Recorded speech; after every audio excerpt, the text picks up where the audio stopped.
Welcome to this week's edition of Coach Prep. Coach Don and I are here in the Cherokee Batting Range podcast studio getting ready to record episode number 203. We're going to talk about working hard or working smart or working different and what might really be the solution that we need to explore if we're struggling or not improving or need to improve on a specific area.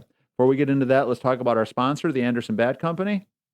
Everything Fast Pitch is very proud to have Anderson Bat Company as our presenting sponsor. Anderson Bat Company is using the latest and greatest bat technology to corner the market in the fast pitch world. They have the -9 Rocket Tech, the -10 Carbon, and the -11 Carbon Light. Anderson Bat Company is using this technology to put a high-performing bat in the hands of hitters that really know the difference between a good bat and a great bat. We're also working with Anderson to provide a discount for all of our listeners. Go to the Anderson Bat Company website and order your bats. Use the EFP20 discount, which is for everything fast pitch, and you'll get a 20% discount. And again, make sure you take advantage of that EFP20 discount. It's a great way for you to save that additional 20% on an already very affordable, high-quality product. Also, let's talk about patreon.com/everythingfastpitch. I want to say thank you very much to our two newest patrons, JP Kaiser and Andre Michel. Really do appreciate y'all coming on board and helping to support the podcast. As always, we're hoping that as many of you as can, as many of you as see value in what we're doing, would consider becoming a patron. You go to patreon.com/everythingfastpitch. We're talking about $5, $10, or $20 a month. It's crucial that we continue to add some more people. We are so close to being break even. It's like I can taste it. I think it's like 3 people away now, assuming that we don't lose any of our current patrons, like 3 people away from being actually in a position where what we're bringing in each month does pay all the bills. Tori, want to remind everybody, too, that here in the next couple of weeks, we're going to be giving away an Anderson bat of our patron's choice. Yep. And an Anderson glove of our patron's choice. Just as an added benefit for being a patron, you'll be a part of any of those giveaways. If any of our other sponsors are able to do some of those type of things to all the patrons, will be eligible for those gifts. Right, and we certainly do appreciate it. We've got a great group of patrons that have been loyal to us for a while now. We certainly want to make sure that we always say thank you and that we really do appreciate your support. But if you're in a position where you can help us, if you can become a patron, we would certainly appreciate that greatly, and we would love to add you to the list. So, Don, we talk all the time about how this is not a game. Fast pitch softball is not a sport that you can expect to get much out if you don't put much in. Correct. If you don't work hard, chances are you're not going to have a lot of success. But the thing I wanted us to talk about today, because I think we have to make sure that when we're thinking about this challenge, that all of our coaches for sure and the players that they're working with understand that there's a line somewhere between working harder, working smarter, and working differently on the challenges or the problems that we're having. And so the example we talk about all the time is that the number of hitters across this country who hit in their garage every single day, who have a bow net and a bucket of balls and a tee, and they go out and they take their 50 or 75 or 100 swings a day that really don't get much better because of it, it's kind of shocking. You know, the number of kids that the tee never moves, the ball never moves, they never work on anything but hitting that meatball right down the middle, right back into the net. And again, but they're still doing the 3 buckets. Right. And yeah. I'm glad that they're doing the 3 buckets, but I think that what we have to keep touching on, and as coaches, we have to keep helping our players understand that just doing the work doesn't necessarily lead to the results that we want if we're not working wisely, if we're not working on the right stuff, if we're not challenging ourselves in our training to work on stuff that's going to actually make us better. You know, Stan mentioned earlier, let's say you're a shortstop who really needs to work on their range. So they go to the field and, you know, take mom or dad or somebody to hit them, you know, an extra 50 balls a day. Well, if that person that's hitting you those balls hits you 50 ground balls, but all 50 of them are right at you, certainly you got better at fielding that ground ball that's within, 2 feet range side to side. But how much better did you get on actually improving your range? The backhand. Right. So our goal was we want to get a lot rangier. We want to be able to get to more balls up the middle and more balls deep, in that 5-6 hole.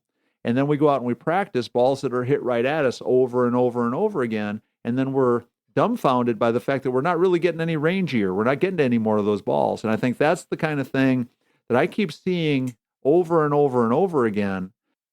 that I think we need to talk about. We need to help our players and coaches understand that definitely our coaches need to help their players see the logic in challenging themselves to really improve and what they have to do to improve the things that they're trying to make changes into. Yeah, no, I think that's super important, Tori. And it doesn't matter whether it's a lifting or a sprinting or an infield ground ball scenario, or obviously with the tee hitting into the bow net. We've got to create some variety. There's got to be some variety in there because, a little different angle, a little different hop, a little different approach on the way we train, I think is going to help at the high level for sure. Right. Right. I mean, at the beginning, we just maybe do need the buckets of balls right at us.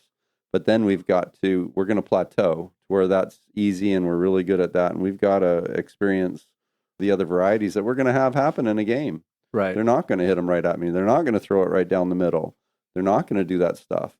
And if we can create some variety for that, I think it's going to keep us excited to train and give us that opportunity to find out where our boundaries are. Everything's hit right at us. We don't know what our range could be. We've got to miss some too, right? Right. Well, and I think that, and I don't want to mislead anybody. If we're talking about a very inexperienced young player, somebody that is really learning the most fundamental parts of the game, then that 50 ground balls pretty much right at them is probably a really good idea. Sure. If you've got a 8-year-old that's terrified of the ground ball, she's afraid every time it gets hit, it's going to bounce up and hit her in the forehead. Well, for that player, getting a whole bunch of balls hit right at her and gaining confidence that she can make those plays and not get hurt is important. But even for that player, very quickly, we're going to need to add variety and challenges. Yep. And so the variety is a good way to think about it. But to me, I think that variety ultimately needs to be targeted. It needs to be specific. But we also have to make sure that, again, even if we're being specific and we're working on an absolute thing, that we still make it as challenging as possible. So let's say you and I are hanging around the dorm, we're talking, and you're really frustrated because you just don't seem to get to that ball up the middle very well.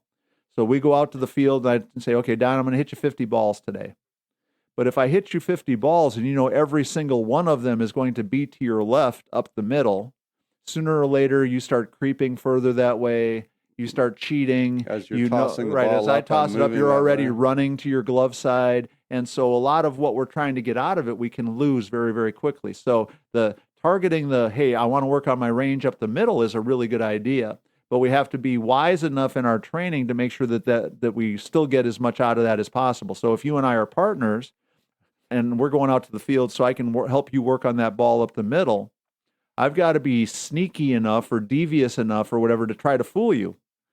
As soon as I start to see you cheating up the middle too much, to start hitting, a whole bunch of balls in the 5-6 hole that you would have been able to get to if you weren't cheating so badly. So I have to wait until contact. And here's the thing, all of you coaches know this is true. If you're working with your team and you lay out a drill, let's say we're going to, put a cone out, at a certain spot and I'm trying to hit a ground ball to that cone.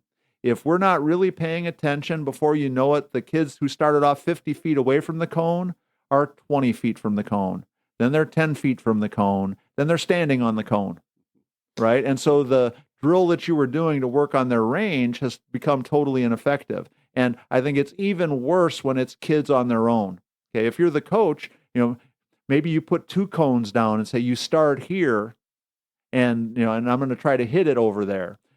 But then you still have to pay attention because the savvy kids will start kicking the cone a little bit further over and over just to make it a little bit easier. So, but when it's just 2 kids going out on their own or a player going out to the garage by themselves or whatever, we all understand human nature is our enemy. It's going to want us to make it as easy as possible, or it's going to want us to make it where we have success as often as possible. And so I think that's all part of the thing we have to be talking about. We're talking about working smarter and with more direction. And I think a lot of times too, Tori, we're kind of creatures of habit. And once we have a routine, we just do that routine over and over and over and over and over and over. When we go out there, we're just going to do that over and over. And if we can change it up a little bit, whether it's angles or whether it's, short hops or whether it's, nice long hops or something that I have to, like you said, variety where I've got to crash in on a couple because you hit off the top of the ball and I have to rush it to field it. know, as well as do the forehand and backhand stuff. But to try not to get caught up in this is just what we do and this is it. And that's Right. And it's over. Right. And so Just to get it done. So doing more work is good. Doing more work with a better plan is a lot better. Doing more work with a better plan that is really challenging you to address your weaknesses and to specifically target areas that you know you need to improve, that's the better idea yet. So the whole idea now is for all of us as coaches, we have to help our players understand it, because if I had a nickel for every coach I've heard say, every one of my players hits their house every single day. And I don't believe that most of that is true. But I also believe that for the kids that are hitting at their house every day, a lot of them fall into the category we talked about at the very beginning today, which are kids that are working but not getting much better because of the extra work that they're doing. And so we just got to make sure that we're directing them into a better place so they're getting more out of the work they're doing. Don't let it get stale and make sure it's smart. And because, Don, one of the things when we're talking about coaches, trying to make sure that we're coming up with ways for coaches to help their players help themselves. That's part of why we came up with the Square Cuts training disc. That's true. Yeah. Because it's a tool that a player can use at home, and they can work on hitting an inside pitch, a pitch down the middle, and a pitch to the opposite field, all with the same tool, a small little adjustment in how they set it up, and know for sure whether they're doing it right every single time. And so when we talk about smarter, sometimes that means we have to adjust the tools that we're using a little bit. Maybe we need to invest a little bit, or maybe we need to, make sure that we're just, opening our players' eyes to there's a lot of ways that they can get better that have kind of unlimited potential if they'll just tap into it a little bit. I was going to say that's quite a tattletale. The Square Cuts training discs are, it's easy to tell if you did it well or if you're off the top or bottom of the ball. Right. Well, and you know this because your kids hit them all the time. My kids in lessons can tell you that when they hit them, part of the reason they get frustrated is because it is so clear cut. It will tell on you. It tells you right away. And so that's just another thought for a way for our coaches to make sure that their players are getting as much out of their training time as they possibly can. Awesome.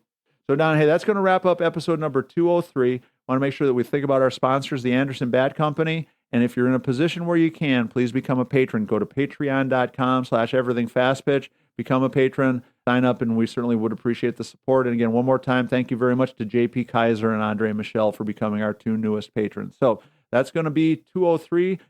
For Coach Don McKinley and our producer, Stan Lewis, this is Coach Torrey saying thanks for listening. We'll talk to you again next week.